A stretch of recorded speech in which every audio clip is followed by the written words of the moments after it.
చీకట్లో జడుసుకుంటే ఒక చెట్టే నీ చుట్టూరా అరణ్యమై భయపెడుతుంది. గుండె అంటూ కలిగి ఉంటే గుండె ధైర్యం ఉంటే నీ వెంట అదే పెద్ద సైన్యమై నిలుస్తుంది అని చెప్పిండు.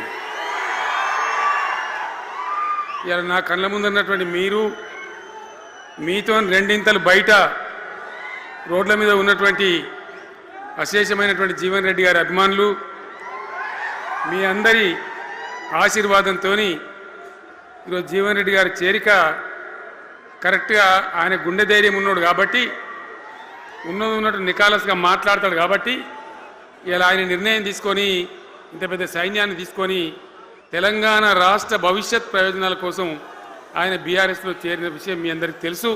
ఆయన వెంట మీరందరూ వచ్చి ఎవరైతే అందరూ ఈరోజు చేరినరో, ఇంకా రాని వాళ్ళు కూడా ఉన్నారో గ్రామాలలో, పట్టణంలో, మీ అందరికీ ముఖ్యంగా జీవనన్న గారికి, ఆయన వెంట వచ్చినటువంటి ప్రతి పౌరుడికి, ప్రతి అన్నకు, ప్రతి తమ్ముడికి, ప్రతి చెల్లెకి కూడా పేరు పేరున బీఆర్ఎస్ రాష్ట్ర అధ్యక్షుడిగా నేను హృదయపూర్వకమైన స్వాగతం, సుస్వాగతం తెలియజేస్తా ఉన్నాను. జీవన్ రెడ్డి గారి గురించి నేను ఎక్కువ చెప్తే మాది మేమేదో డబ్బా కొట్టుకున్నట్టు అవుతుంది. ఎందుకంటే ఆయన గురించి మీ లోపల తెలియని వాళ్ళు ఎవరు లేరు ఇక్కడ. 40-45 సంవత్సరాల నుంచి మేము స్నేహితులం, చాలా దగ్గర మిత్రులం.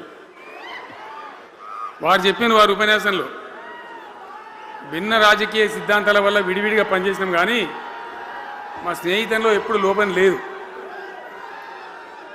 చాలా చాలా బాధలు, మంచి చెడ్డ సుఖాలన్నీ కలిసి పంచుకునే వాళ్ళం, అభిప్రాయాలు కూడా కలిసి పంచుకునే వాళ్ళం. బాబు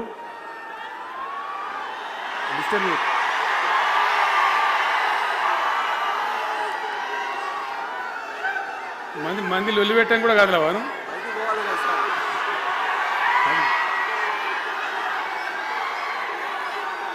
చాలా కలిసి పనిచేసినాం.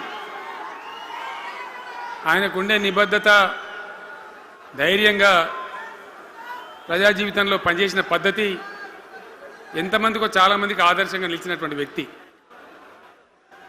జగిత్యాల